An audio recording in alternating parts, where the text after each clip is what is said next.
Assalamualaikum warahmatullahi wabarakatuh. Alhamdulillah nahmaduhu wa nasta'inuhu wa nastaghfiruh wa na'udzu billahi min shururi anfusina wa min sayyiati a'malina. Man yahdihillahu fala mudilla lahu wa man yudlilhu fala hadiya lahu. Asyhadu an la ilaha illallah wahdahu la syarika lah wa asyhadu anna Muhammadan abduhu wa rasuluh sallallahu alaihi wa ala alihi wa sahbihi wa man sara ala nahjihi wastanna bi sunnatihi ila yaumiddin, amma ba'd. Alhamdulillah, segala puja dan puji syukur kita kepada Allah Subhanahu wa ta'ala. Pada kesempatan yang mulia ini, Allah Subhanahu wa ta'ala masih memberikan kepada kita kenikmatan yang mungkin hilang dari kebahagiaan saudara dan saudari kita. Maka jangan sampai lisan kita ini kering dari bersyukur kepada Allah Subhanahu wa ta'ala. Semakin banyak kita bersyukur, maka nikmat itu kian bertambah dan tidak akan pernah hilang. An-ni'matu idza syukirat qarrat. Nikmat itu kalau disyukuri maka dia akan menetap, bahkan ditambah tanpa kita ketahui. Wa idza kufirat farrat. Tetapi kalau diingkari dan tidak disyukuri, maka nikmat itu akan pergi dan kita tidak menyadarinya. Sehingga terus lisan kita untuk bersyukur kepada Allah dengan kalimat mulia Alhamdulillah, Alhamdulillah, dan Alhamdulillah. Kemudian rasa syukur kita atas diutusnya Nabi kita sallallahu alaihi wasallam, dengannya kita bersalawat secara berkesinambungan sebanyak-banyaknya untuk baginda mulia sallallahu alaihi wasallam. Semoga dengan itu kita bisa berdiri bersama dengan barisan beliau sallallahu alaihi wasallam dan para sahabat-sahabatnya. Sungguh indah ketika Rasul sallallahu alaihi wasallam mengenal kita. Bayangkan kita berdiri dan tidak dikenal, apalah jadi hidup kita tanpa itu. Maka syukur dan salawat tidak boleh henti daripada lisan kita ini. Termasuk daripada mensyukuri nikmat Allah Subhanahu wa ta'ala adalah mempelajari bagaimana cara kita menjaga amanah yang Allah sudah berikan kepada kita berupa tubuh kita ini. Bayangkan kalau dihargakan, organ-organ kita ini tidak bisa terbeli, teman-teman. Saking mahalnya. Dan Allah berikan secara cuma-cuma. Allah hanya ingin kita beribadah kepadanya tanpa menyekutukannya dengan apapun itu. Dan termasuk bagaimana kita bisa menjaga kesehatan tubuh kita ini sehingga kita dipanggil oleh Allah Subhanahu wa ta'ala dalam keadaan mengembalikan amanah itu dengan sebaik-baiknya. Sebagaimana Allah memberikan kita tubuh yang sehat, kita balikkan juga kepada Allah dengan keadaan yang sehat. Maka para ulama kita seperti Al-Imam Muhammad ibn Zakaria Ar-Razi menuliskan kita satu kitab yang diberi judul dengan Al-Hawi fi Tibb. Beliau banyak mengulas tentang bagaimana seseorang menjaga tubuh mereka ini dari penyakit dan bagaimana cara mengobatinya dengan cara yang alami, dengan cara yang ilahiyah juga. Kemudian yang tidak kalah fenomenalnya dalam kitab At-Tibbun Nabawi yang dituliskan kita oleh Al-Imam Ibnul Qayyim Al-Jauziyah rahimahullah, beliau juga menuliskan banyak sekali konsep-konsep tentang menjaga kesehatan tubuh kita dan bagaimana mengobati tubuh kita ketika dia sakit dengan tuntunan-tuntunan yang sangat mulia dari Rasulullah sallallahu alaihi wasallam. Semisal berobat menggunakan madu, berobat menggunakan habbatus sauda, berobat dengan pola kehidupan Rasulullah sallallahu alaihi wasallam. Dikisahkan beliau suka dengan labu kuning. Ada yang suka labu kuning di sini? Napi bahasa labu kuning di Lombok Barat? Perenggi. Betul ya, yang kuning ini. Nah, dikisahkan beliau ketika dihidangkan makanan yang di sana ada labu kuningnya dan ada dagingnya, para sahabat mengatakan Nabi Shallallahu Alaihi Wasallam yatatabba itu mencari-cari mana nih labu kuningnya. Saking sukanya beliau Shallallahu Alaihi Wasallam. Ternyata banyak manfaat daripada labu kuning ini, diantaranya memperbaiki pencernaan kita, menurunkan asam lambung. Nah, yang suka asam lambung naik ini coba pakai labu kuning ini. Enak dibuat sayur ini, betul ya? Biasa dipakai buat kolak juga kalau tidak salah. Nah, labu kuning. Kemudian juga dengan menggunakan semangka misalnya. Insya Allah kapan-kapan kita akan coba kaji semangka dalam sudut pandang Tibbun Nabawi. Nah, semangka kalau direbus ini bagus untuk kesehatan. Ya, putihnya itu teman-teman bisa rebus. Ini bisa mendinginkan panasnya darah, terutama bagi mereka yang sering gatal-gatal, kurap, kudis. Semangka direbus. Belum pernah ya, saya belum pernah. Tapi demikian saran dari ahli klasik. Pada kesempatan hari ini insya Allah, semoga Allah mudahkan kita semua. Kita coba mengambil satu bab yang dituliskan kita oleh Imam Ibnul Qayyim Al-Jauziyah dalam kitab beliau At-Tibb An-Nabawi tentang al-asya' allati yu'di inhibasuha wa mudafa'atuha asyrah. Ada 10 hal yang ini pasti ada di setiap manusia dan tidak boleh ditahan. Enggak boleh ditahan. Beliau menyebutkan 10 itu adalah ad-damu idza haja. Darah ketika dia bergejolak. Kemudian wal maniyyu idza tabayyadha. Dan air mani ketika dia sudah sampai di puncak. Kemudian wal baulu wal ghaid. Kencing dan BAB. Kemudian warrihu wal qai. Rih itu kentut, teman-teman, tidak boleh ditahan. Nanti kita lihat bagaimana penjelasan para ulama kita. Kemudian wal qai. Al qai itu adalah muntah. Pengen muntah jangan ditahan. Ya. Kemudian wal uqas, bersin. Ini juga bersin tidak boleh ditahan. Wan naumu wal ju' wal 'atash. Rasa kantuk, rasa lapar dan rasa haus. Jadi 10 hal ini sama sekali tidak boleh ditahan kalau sedang pengen dimuntahkan atau pengen dikeluarkan oleh tubuh kita. Kita ulangi lagi, yang pertama adalah darah ketika dia bergejolak. Kemudian air mani ketika sudah sampai ke puncak harus dikeluarkan nih. Buat bapak-bapak, ibu-ibu sama sebenarnya. Kemudian air kencing dan BAB, mohon maaf. Kemudian kentut, keinginan muntah. Assalamualaikum warahmatullahi wabarakatuh. Kemudian bersin, ngantuk, lapar dan haus. Al-Imam Ibnul Qayyim menyarankan kita, tentunya ini juga sudah dikutip oleh Ar-Razi juga, demikian Ibnu Sina dalam Al-Qanun fi Tibb. 10 hal yang tidak boleh ditahan, karena menahannya dapat menyebabkan penyakit dari ringan, sedang sampai berat. Semua ada ini ya, pernah merasakan semua ya. Nah.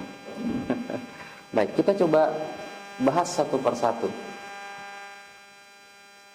Yang pertama, ad-damu idza haja. Darah yang bergejolak. Bagaimana pandangan para ulama klasik, tabib klasik tentang darah yang bergejolak ini? Darah berwarna merah dengan sifat yang panas. Sebenarnya darah itu sifatnya dingin, tetapi karena ada unsur energi yang disebut dengan al-hararah al-ghariziyah, sehingga darah itu menjadi hangat sifatnya. Oleh sebab itu kita bisa merasakan tangan kita, badan kita itu hangat. Kalau badan kita dingin, bisa jadi darahnya kurang meskipun tensinya normal. Nah, di sini teman-teman sekalian poin.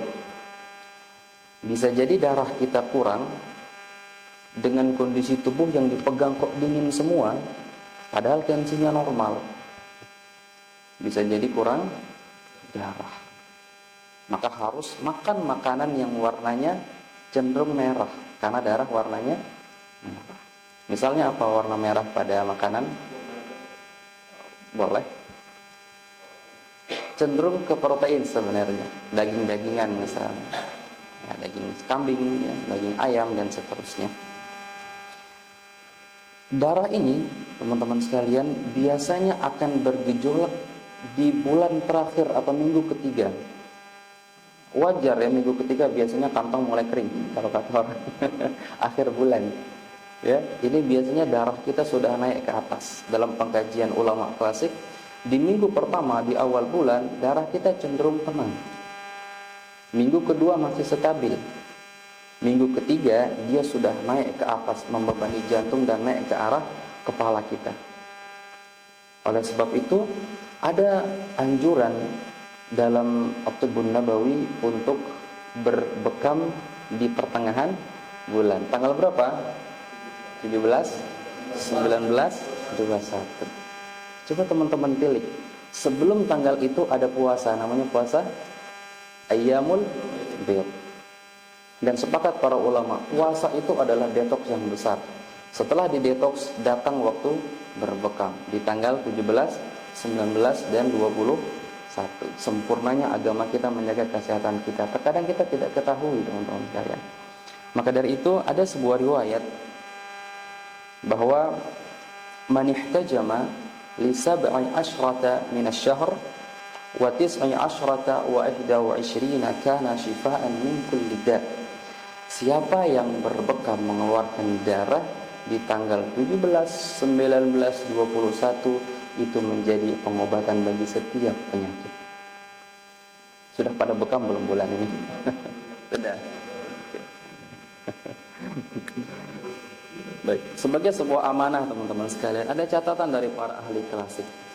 Karena darah itu akan dikeluarkan dari tubuh seseorang, maka bekam dikontraindikasikan atau tidak dianjurkan bagi rekan-rekan kita yang kurang darah, letih, lemah, lesu, belum makan.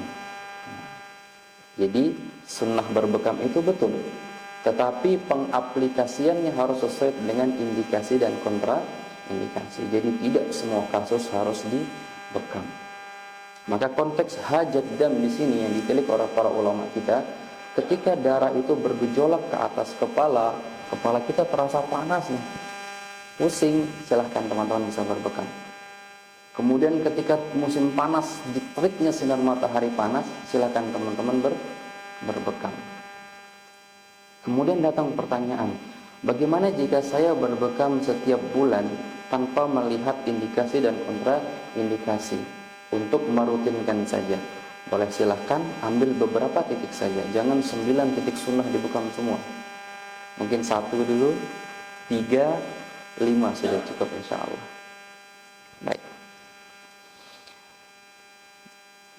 Disebutkan tentang dam yaghli, ini secara harfiah dia naik ke permukaan kulit, sehingga salah satu indikasi bekam adalah ketika kulit kita sering terasa panas, tapi dari dalam ya, terasa panas, hangat. Kemudian juga biasanya dibarengi dengan mata yang berwarna kemerahan, badan terasa berat. Adapun kalau panjenengan pelunggu semua rajin berolahraga, maka ini cukup olahraga saja, tidak perlu berbekam. Namun sekali lagi, jika ingin berbekam setiap bulan, ambil titik-titik yang perlu saja. Kalau saya pribadi, kita bisa coba cek di punggung itu, mana yang paling nyeri, itu yang kita lakukan pembekaman. Karena nanti ada 6 titik sunnah, ada 9 titik sunnah, mana yang paling nyeri dari atas sampai bawah, itu yang kita lakukan pembekaman dengan sayatan atau tusukan. Ada sebuah ungkapan daripada Ibnu Sina. Beliau mengatakan, ketika darah itu bergejolak, maka tubuh terasa mendidih dan panas. Biasanya sering merasa demam, meriang. Nggak ada sebab, tapi meriang. Ini bisa jadi darah sedang bergejolak. Maka apabila tidak dikeluarkan darah itu, darah akan mencari jalan untuk keluar, diantaranya melalui lubang, dubur, kemudian hidung dan kulit. Hidung mimisan, kemudian lewat anus, BAB-nya berdarah, kemudian lewat kulit timbul peteki namanya. Peteki itu ruam-ruam merah pada kulit. Ini karena darah yang panas. Kemudian ada beberapa tanda yang sebenarnya bisa dijadikan tolak ukur daripada darah yang sedang bergejolak mau keluar dari dalam tubuh kita. Di antaranya wajah yang berwarna kemerahan dan hangat. Nanti Bapak Ibu bisa coba cek kepalanya, wajahnya masing-masing. Kalau setiap hari kok panas terus, silahkan berbekam. Karena kalau dibiarkan nanti bisa menekan di intrakranial, ini bisa lumpuh sebelah nanti. Kemudian tanda gejala yang lain biasanya pusing dan demam. Nggak ngapa-ngapain tapi kok pusing. Ini bisa jadi darah yang sedang memaksa diri untuk keluar, hanya saja dia tertampung di dalam kepala kita. Kemudian jerawat dan ruam panas. Artinya nanti ada seperti warna kemerahan di beberapa bagian tubuh, itu juga menjadi sinyal daripada darah yang sedang bergejolak panas. Di antara manifestasi juga tensi naik. Ada yang punya tensi tinggi nggak di sini? Oh iya, bisa jadi karena darah yang panas. Nah, kemudian ada satu hal ini yang menjadi rentetan daripada darah yang panas itu. Selalu dibarengi dengan perasaan ingin marah, mudah kecewa, dan istilahnya itu suka kepo. Sensitif. Nah, apabila suatu waktu kita merasa kok mudah marah, sensitifan, ini berarti kemungkinan besar darah kita sedang bergejolak. Ini yang disarankan kita untuk dikeluarkan dengan cara berbekam, sehingga Bapak Ibu perlu belajar bekam ini. Bisa bekam semua ya? Ya. Nah, kita coba lihat apa saja yang dapat menyebabkan darah itu bergejolak. Kan kita perlu tahu ya.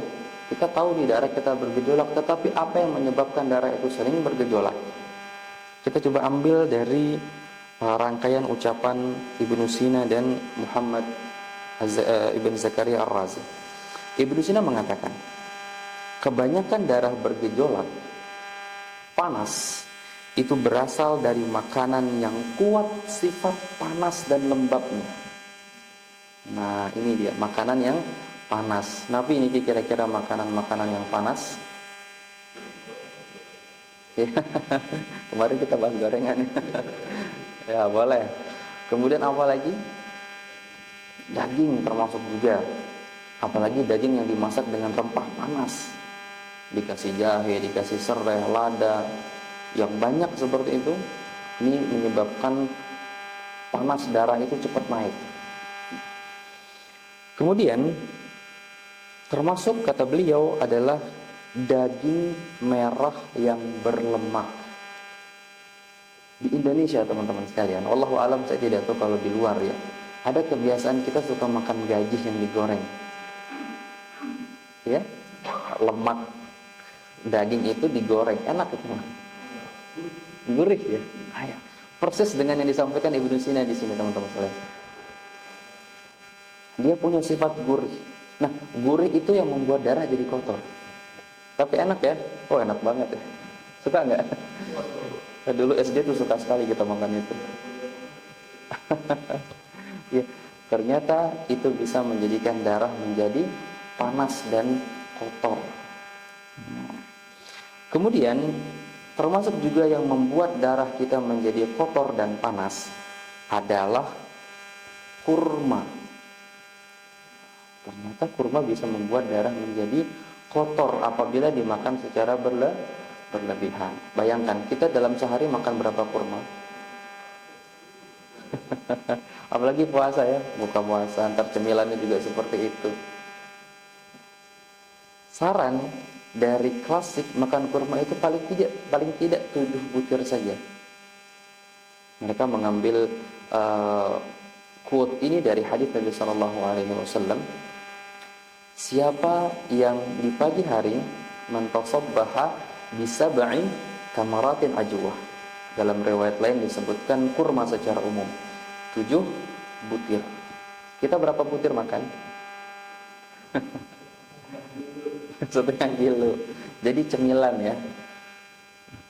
Kemudian ada saran cara mengkonsumsi kurma ini dengan cara direbus atau dinabis. Apa tujuannya? Untuk mengurangi kadar lengketnya si kurma itu. Jadi kalau dia lengket kurma itu, darah kita juga akan menjadi lengket. Ini yang menyebabkan banyak pelak-pelak di dalam tubuh kita, di dalam darah kita. Apalagi dasarnya orangnya kurang minum, banyak kerja tapi kurang minum, itu lengket semua nanti. Ini kalau masuk ke dalam jantung disebut dengan arteriosklerosis, penyempitan pembuluh darah di jantung. Nah, ini bisa kena serangan jantung nanti. Nasallallahu alaihi wasallam. Kemudian juga beliau mengatakan termasuk yang dapat menyebabkan darah kita menjadi panas, bergejolak dan buruk adalah kurang tidur. Nah, siapa yang tidurnya kurang? Kalau malam suka begadang. Ya, ini bisa menyebabkan darah menjadi kotor. Kenapa? Kata beliau, darah itu digerakkan oleh energi al-hararah al-ghariziyah. Kalau orang Chinese sebutnya dengan qi. Jadi darah kita itu didorong oleh energi qi dengan bantuan pompaan darah yang ada dalam jantung. Tetapi dia bisa mengalir sampai ke sudut-sudut pembuluh darah itu karena ada bantuan energi atau al-hararah al-ghariziyah tadi. Dan energi qi ini dicas ketika kita tidur, terutama di waktu malam. Maka dari itu subhanallah, Nabi kita tidak menyukai berbincang-bincang selepas salat Isya. Kita disuruh ngapain sama Nabi? Tidur. Sekarang kita ngapain habis Isya? Kalau belajar mungkin nggak apa-apa ya seperti para ulama kita, tetapi kalau nongkrong-nongkrong ini mungkin perlu untuk kita rubah teman-teman sekalian. Dan subhanallah sekarang anak-anak juga banyak yang mengambil konsep itu dari orang tuanya. Orang tuanya dulu begadang, anak-anak ikut begadang nih di malam hari. Padahal sekitar jam 11 itu terjadi pembersihan tubuh secara besar-besaran melalui organ hati. Detoksifikasi selama kurang lebih 2 jam sampai 3 jam itu dibersihkan oleh hati kita. Kemudian di pagi hari itu dibuang melalui BAB sekitar pukul 6 sampai pukul 7 pagi sebelum berangkat kerja. Kerja jam berapa sekarang biasanya? Jam 7:30 ya. Allah buat, subhanallah ya, Allah buat sistem pencernaan terkhusus besar itu kerja maksimalnya sebelum jam kerja. Allah sudah tahu sejak dahulu ya. Allah tahu kita bakal kerja itu jam kerja kantor jam 7, jam 8. Allah buat sistem digesti kita berperan penuh itu jam 6 sampai jam 7 sebelum kita berangkat kerja. Maka BAB yang paling bagus itu di pukul itu. Ya walaupun dalam sehari sekali itu juga sudah cukup bagus. Kemudian tidur yang kurang ini menyebabkan terjadinya penyempitan pembuluh darah karena ada beberapa hormon, diantaranya hormon kortisol dan adrenalin yang membuat orang itu menjadi stres. Jadi kalau ada orang stres, ansietas, mungkin tidurnya kurang maksimal. kurang cukup tidur. Apalagi yang disebutkan tadi oleh Imam Ibnu Qayyim, termasuk 10 hal yang sama sekali tidak boleh untuk yang tidak boleh untuk ditahan adalah ngantuk. Baik. Beliau melanjutkan, termasuk yang dapat menyebabkan darah kita menjadi panas dan bergejolak serta kotor adalah sering teriak. Nah, coba lihat Bapak sekalian, sering teriak-teriak. Kecuali kalau kita menjadi seorang pramuka, ya nggak apa-apa. Atau sedang berada di medan jihad, tidak apa-apa. Tetapi ketika kita bersama dengan teman-teman, keluarga, kita coba kontrol volume suara kita ke tingkat volume yang menenangkan. Bukankah suara itu sebagian daripada penenangan hati? Senang nggak kalau kita diobrolkan dengan orang lain dengan suara yang baik, sopan, santun, suka ya? Nah, kalau kita ngomong dengan suara yang kencang, apalagi dengan intonasi yang keras, bisa jadi kita juga ikut sakit hati. Hanya menyebabkan kita bermasalah. Dan terus terang Bapak Ibu sekalian, ini perlu Bapak Ibu untuk latih ketika berbicara dengan anak-anak. Karena anak-anak ini masih bisa kita katakan lemah dari organ dan emosi, belum stabil.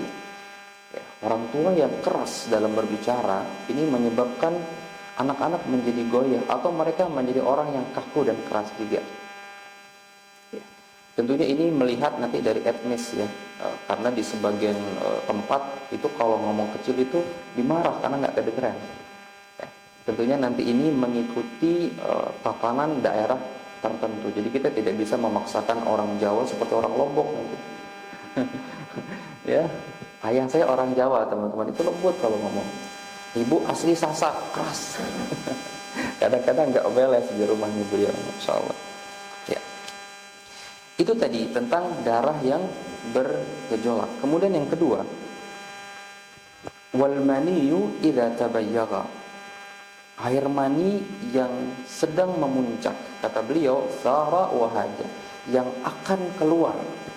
Ini terutama bagi laki-laki, karena periodik laki-laki ini teman-teman sekalian, per 3 hari itu sudah punya sperma baru di dalam testis, yang nanti dimatangkan di satu organ namanya epididymis di bawah zakar itu. Air mani, kata para ulama kita, berasal dari makanan yang telah disaring menjadi saripati. Ini kita bahas panjang kemarin di pertemuan pertama. Al-Imam Muhammad ibn Zakaria Ar-Razi mengatakan, al-maniyyu juz'un minad dam an-nadij alladhi istakhlasathu al-qawiyyu at-tabi'i min al-ghidha. Jadi air mani itu adalah darah yang sudah dimurnikan oleh tubuh. Ternyata tubuh punya sistem pemurnian, teman-teman sekalian, yang kemudian dijadikan sebuah cairan yang berwarna putih dan kental.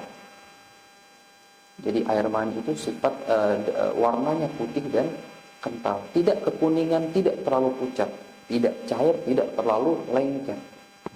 Ini mani yang sehat. Demikian juga pada perempuan, sama ya. Kemudian air mani ini sifatnya panas dan lembab, memiliki unsur api. Wah, kita kalau belajar klasik ini kita main api air. Ya. Karena dia punya sifat api, api kalau ditahan apa yang terjadi? Meledak. Balon itu diisi, balon udara itu disemprot pakai gas api ya. Kalau dibiarkan dia akan meledak. Ya. Maka panas ini akan menimbulkan yang namanya uap. Setiap api pasti menimbulkan yang namanya uap, bukhor dalam bahasa Tibbun Nabawi. Nah, uap api inilah yang apabila air mani itu tidak dikeluarkan secara periodik, bukhor tadi, uap ini akan naik ke kepala dan menekan saraf-saraf di kepala yang bisa menyebabkan al-junun, kegilaan. Baik, kita coba lihat apa yang dikatakan oleh bapak kedokteran barat, namanya Hippocrates. Mani, kata beliau, berasal dari pneuma vitalis atau energi vital yang panas. Karena dia panas, maka energi daripada air mani baik laki-laki maupun perempuan, terutama laki-laki, dia sifatnya panas. Apabila tertahan, kata beliau, maka energi itu macet dan memicu beberapa gejala kesehatan seperti melankolia. Apa itu? Depresi. Loh, bapak-bapak yang nggak dikeluarkan secara kronik ini bisa depresi. Kemudian bisa menyebabkan kecemasan sampai pada tingkat insomnia. Ada yang insomnia? Ya, barangkali tidak periodik ini. Baik. Selain itu, kata beliau, kata Hippocrates, dapat menyebabkan epilepsia erotika dengan gejala kejang sesaat akibat dorongan seksual. Bagaimana tandanya? Tiba-tiba kejang sendiri. Gak tahu kenapa ini, kok tiba-tiba badan jadi kaku. Ini karena air sperma tidak dikeluarkan secara periodik. Coba kita lihat bagaimana sabda Rasulullah Sallallahu Alaihi Wasallam. Bagi setiap remaja yang sudah bisa ba'ah, ya, bisa memberikan nafkah lahir maupun batin, segera menikah. Bagi yang tidak, apa saran Nabi kita? Berpuasa. Makan, kalau tidak puasa kan berarti makan ya. Nah, makanan itu membuat tubuh kita menjadi panas. Panas tadi masuk ke dalam cairan sperma tadi sehingga menjadi gejolak yang lebih kuat. Maka Nabi sarankan untuk berpuasa supaya panas itu bisa diredam. Hanya saja saat ini terkadang para remaja mengatakan udah puasa masih tetap naik, ini gimana caranya nih? Maka puasanya belum tepat. Puasa itu tidak hanya menahan makan, tetapi menahan juga mata, telinga, dan seterusnya. Ini kita puasa, tapi matanya kemana-mana juga sama saja, meningkatkan hawa nafsu tadi. Baik. Oleh sebab itu, Bapak Ibu sekalian, bagi para pasutri, ada satu hadis Nabi Shallallahu Alaihi Wasallam.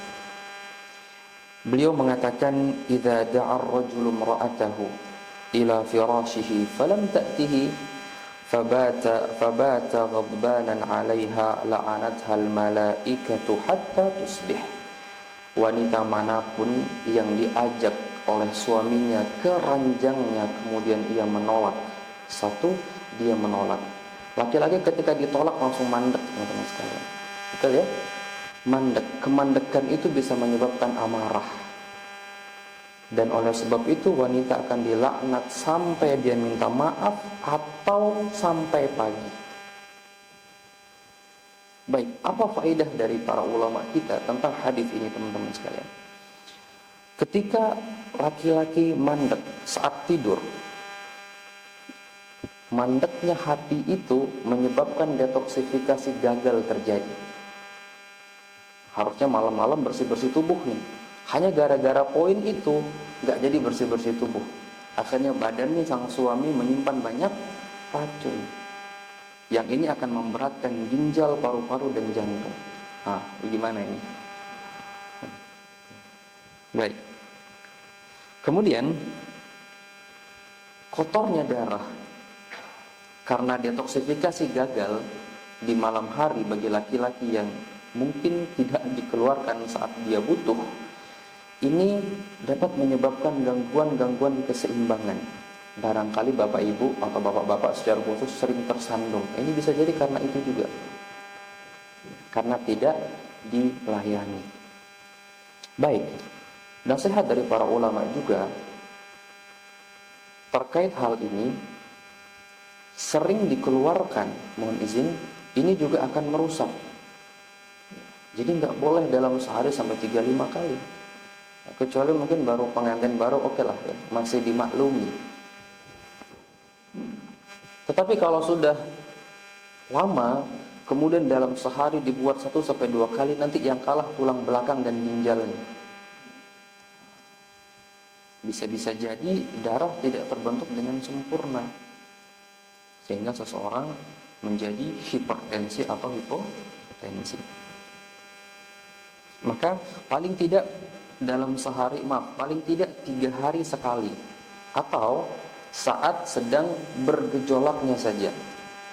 Oleh sebab itu, para laki-laki ketika di luar kemudian tidak tahan misalnya melihat pemandangan-pemandangan banyak baju yang belum jadi di luar, segera pulang, lampiaskan. Ini menyebabkan kesehatan yang baik. Kemudian apabila tidak dikeluarkan secara periodik sebagaimana yang dikatakan para ahli klasik, dapat menyebabkan beberapa penyakit lain seperti bengkak testis, prostat bahasa kita. Nah, ternyata bisa menyebabkan masalah prostat. Kemudian yang lain adalah infeksi saluran kemih, ISK. Infeksi saluran kemih. Kenapa? Dalam sudut pandang klasik, ISK itu adalah penyakit tipe panas yang disebabkan karena unsur panas yang tertampung di dalam vesika urinaria atau kantung kemih kita. Nah, saluran daripada kantung kemih dan tempat keluarnya sperma itu berdekatan, bahkan satu. Sehingga sperma yang jarang dikeluarkan, dia akan sangat panas sekali. Uapnya naik ke kepala bisa bikin junun, bisa bikin kegilaan atau mungkin sering lupa. Kalau dikeluarkan secara paksa bisa membuat lecet area uretra, area pipis kita, tempat keluarnya sperma itu, sehingga terjadi lecet-lecet di area itu. Apa yang terjadi nanti?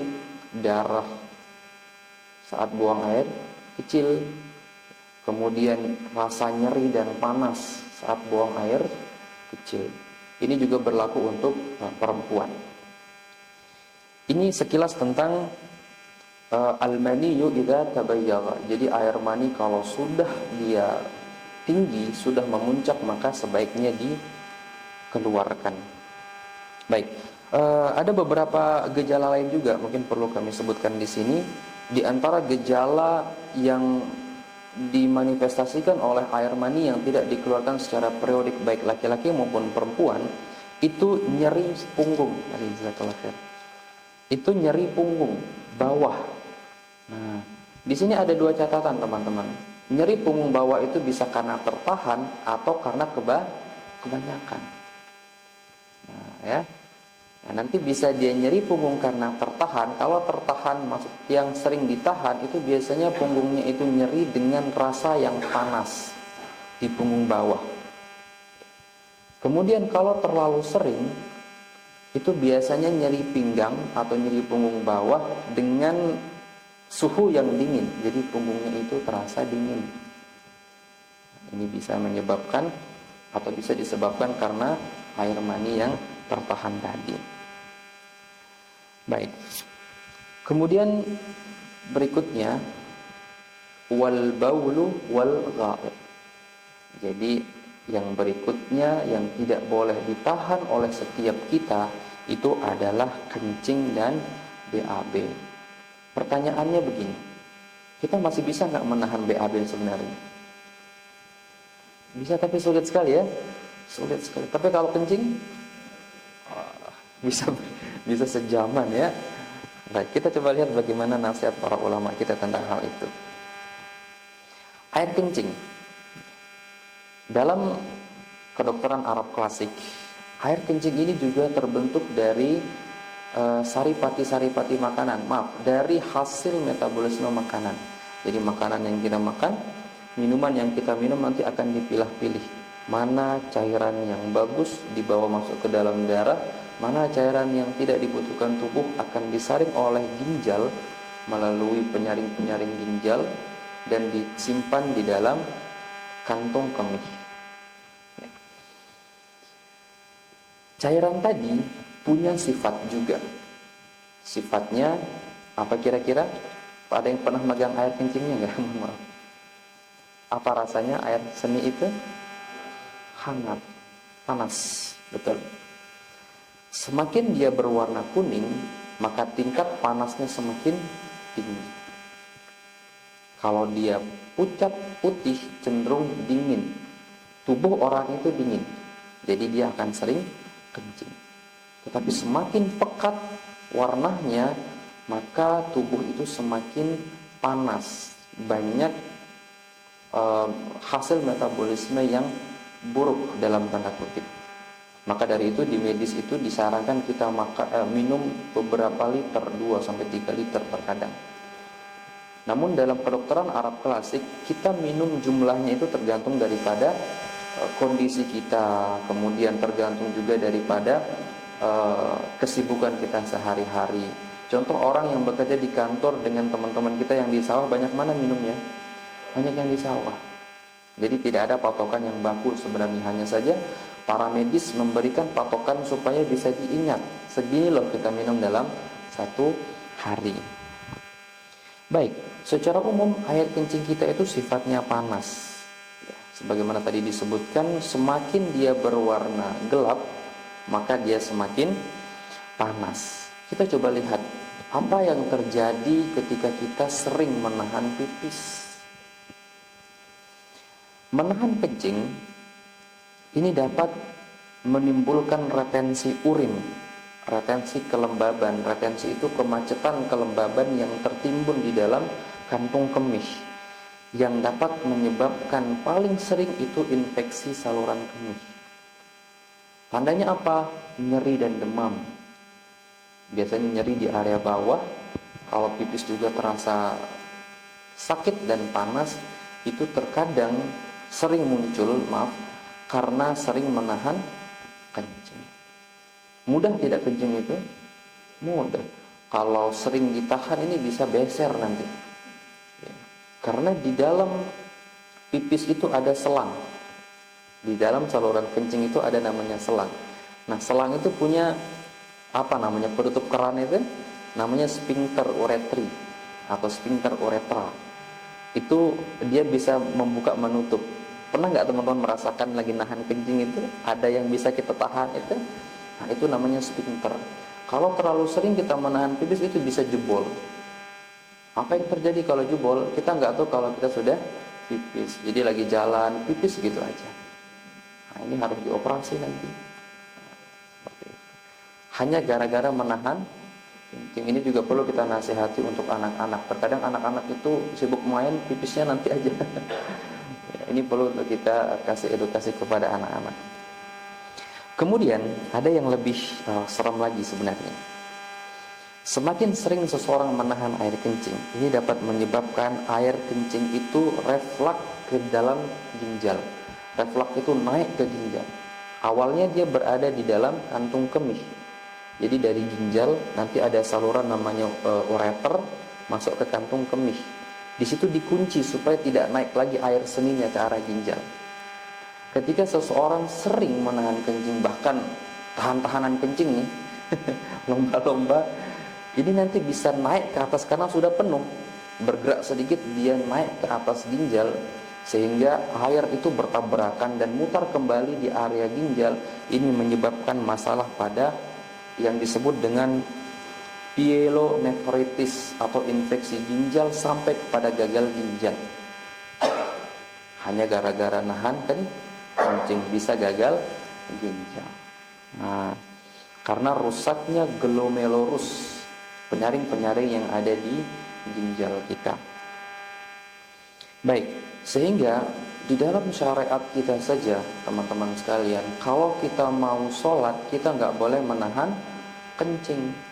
Sebagaimana dibawakan dalam riwayat Muslim dari Aisyah radhiyallahu taala anha, la salata bihadratit ta'am wala wa huwa yudafi'ul akhbathan.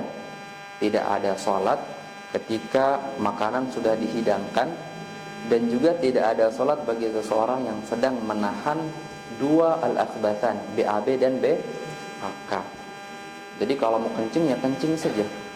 Kalau mau BAB izin untuk BAB. Baik, ada hal unik juga teman-teman sekalian.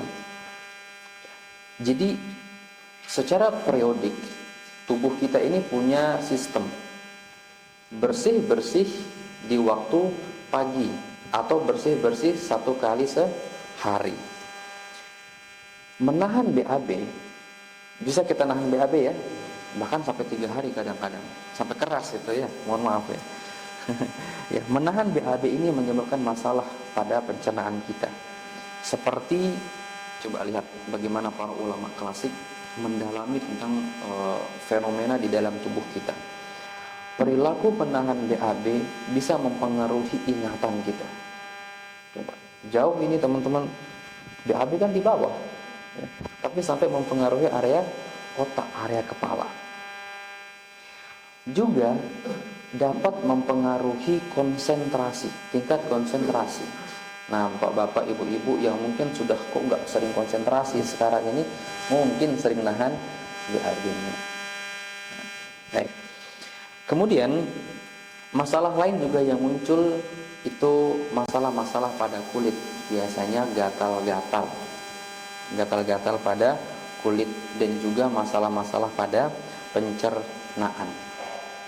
Ada satu ungkapan daripada Ibnu Sina, dia mengatakan, jika sisa makanan al-maddah tertahan di usus lebih lama dari waktunya, maka panas alami tubuh kita akan memanaskannya kembali hingga dia menjadi kering, sehingga BAB kita itu menjadi hitam, kering, dan berbau tajam.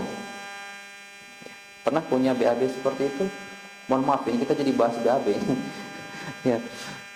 Nah, kemudian kata beliau, apabila itu dibiarkan pun, maka sesuatu yang dipanaskan akan menimbulkan uap. Uap ini akan ditarik dan masuk ke dalam darah yang akan mengotori pikiran dan kulit. Ada pepatah Jawa mengatakan, mohon maaf, ada yang dari Jawa nggak di sini? Nanti kalau saya keliru ucapannya, mohon maaf. Apa katanya ini? Yen gati reget mesti metu neng kulit. Saya pernah dengar ini dulu teman-teman. Waktu saya ingat, saya coba tulis, saya cari terjemahannya di Google. Nggak bisa bahasa Jawa saya. Kata mereka, jika darah itu kotor, maka pasti akan nampak di kulit. Nah, sekarang jadi sebuah hipotesa kita, kalau kulit kita sering bermasalah, kering, gatal, kudisan dan lain-lain, itu sangat terhubung sekali dengan kondisi darah kita. Baik, darah itu dibentuk dari makanan kita. Maka kalau makanan kita tidak bagus, maka darah kita pun tidak bagus. Kalau darah tidak bagus, makanan tidak bagus, apalagi tempat penyimpanan kotoran kita. Maka salah satu tanda yang disoroti oleh para ahli klasik ketika pencernaan kita bermasalah adalah kentut yang sangat bau, bahkan dia nempel. Mungkin di usia kita masing-masing ini kita pernah kentut, mohon maaf sekali lagi, kita pernah kentut di satu tempat yang itu baunya nempel di situ. Berarti itu sangat kotor sekali pencernaan kita. Saran dari para ahli klasik dengan membersihkannya dengan 2 cara. Yang pertama dengan makan pepaya, yang kedua dengan makan lidah buaya. Itu diambil dagingnya kemudian dikonsumsi 1 sendok dalam sehari. Dan jangan lupa minum air putih yang banyak. Ini air putih teman-teman sekalian. Izin saya minum dulu kalau gitu ya. Ya.